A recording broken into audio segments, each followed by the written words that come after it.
Lo que sigue es calcular ahora el valor de cada uno de los cajones de impedancias que ya se establecieron, así como las impedancias mutuas, una vez que se estableció cómo son cada una de las inductancias mutuas por los sentidos asignados a cada uno de los cajones de impedancias.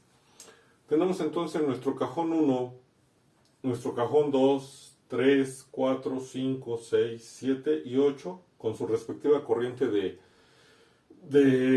elemento asignada. Recordar que faltó en el inicio, pero la frecuencia omega que se usa es igual a 100 radianes sobre segundo. Recuerden que si nos dan una frecuencia en hertz, pues hay que calcular omega, y omega siempre es 2pi por f. En este caso ya tenemos la frecuencia radianes sobre segundo, no hay que hacer ninguna modificación, simplemente utilizarla para los cálculos. ¿Qué vamos a hacer? Bueno, entonces vamos a calcular primero el valor de cada cajón de impedancia, recordando que el cajón de impedancia 1, como se puede ver aquí, está formado por una resistencia, una bobina y un capacitor. La resistencia por sí mismo ya es una impedancia, pero el valor de la impedancia de una bobina siempre se obtiene a través de multiplicar el número imaginario I por el valor de la frecuencia omega, por el valor de la inductancia, que llamamos 1, que en este caso es 80 milihenries, y el valor de la impedancia de un capacitor siempre es menos I sobre el valor de la frecuencia por el valor del capacitor. ¿Qué es lo que vamos a hacer? Sustituir el valor de cada uno de esos elementos. ¿Por qué aquí estamos nombrando resistencia 1, bobina 1 y capacitor 1? Son los elementos que están formando el cajón de impedancia 1. Esta va a ser mi resistencia 1, este es el valor de la bobina 1 y este es el valor del capacitor 1. Al sustituir los datos de valor de los capacitores, bobinas y de la frecuencia a la cual está trabajando el circuito, nos queda que el cajón de impedancia 1 va a ser igual a 4 menos 2i y son ohms. El cajón de impedancia 2, que también tiene 3 elementos, y por tener 3 todos son diferentes, es una resistencia, la impedancia de la bobina, la impedancia del capacitor. Sustituimos datos de los valores de bobina, capacitor, resistencia y la frecuencia de trabajo. Nos va a quedar que el cajón de impedancia 2 vale 5 más 5i y son ohms. El cajón de impedancia 3, que son 3 elementos, resistencia, bobina y capacitor. Sustituimos valores de la resistencia, de la frecuencia y de la bobina para calcular la impedancia de la bobina, de la frecuencia del capacitor para calcular la impedancia del capacitor, recordando que siempre es negativo, y nos queda un valor de 6 más 11i. Cada vez que nos quede positivo significa que, y tengamos bobina y capacitor, predominó el efecto inductivo, y cuando nos quede negativo, cuando tenemos bobina y capacitor y además resistencia, significa que predominó el efecto capacitivo. Tenemos el cajón de impedancia 4, que está formado únicamente por una bobina. Entonces la impedancia de la bobina ya se sabe que es I omega, el valor de la inductancia 4. Sustituimos datos de la frecuencia de trabajo del circuito y el valor de la inductancia 4 y nos queda que es 20i y son ohms. La impedancia 5 está formado por dos elementos, que es una resistencia y una bobina. Tenemos a la resistencia 5. Tenemos que la impedancia de la bobina 5 siempre va a ser, o la impedancia de una bobina siempre es I omega L. Sustituimos datos y entonces nos queda que el cajón de impedancia 5 vale 12 más 12i y son ohms.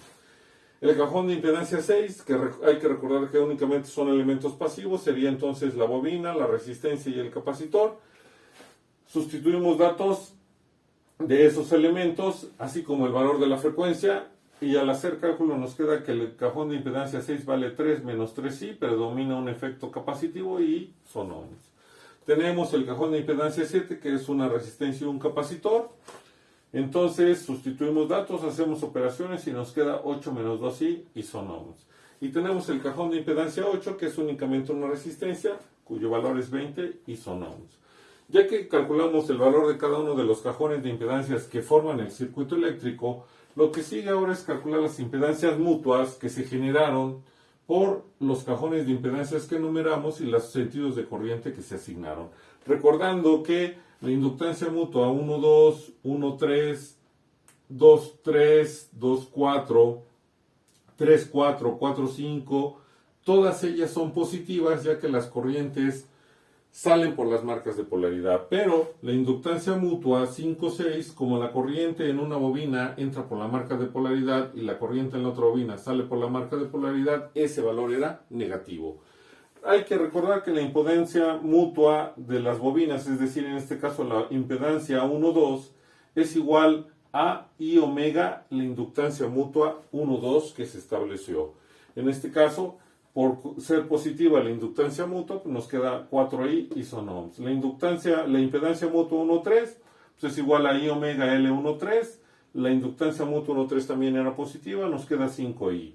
La impedancia mutua 2,3 es igual a I omega L2,3, donde la inductancia mutua 2,3 por los sentidos asignados a las corrientes, a las bobinas de cada uno de los cajones, nos queda positiva y es 6I. La impedancia mutua 2,4 es igual a I omega, la inductancia mutua 2,4 que era positiva, nos queda 7I y son ohms. La impedancia 3,4 es igual a I omega, la inductancia mutua 3,4 que era positiva o mayor que 0, pues nos queda 9I al sustituir valores.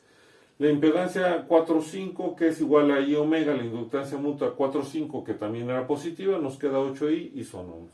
La impedancia 5,6 que es igual a I omega por la inductancia mutua 5,6 que por los sentidos asignados nos quedó negativa, es por ello que el valor es menos 5I, porque ahora vamos a considerar la inductancia mutua 5,6 como menos 50 milihenries.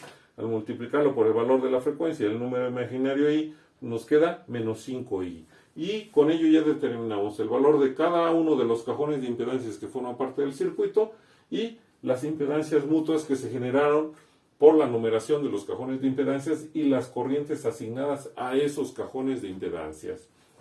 Lo que sigue ahora es reescribir nuestro circuito eléctrico con cajones de impedancias, respetando las corrientes que se asignaron a cada uno de los cajones, así como las corrientes de mallas que ya se habían escogido.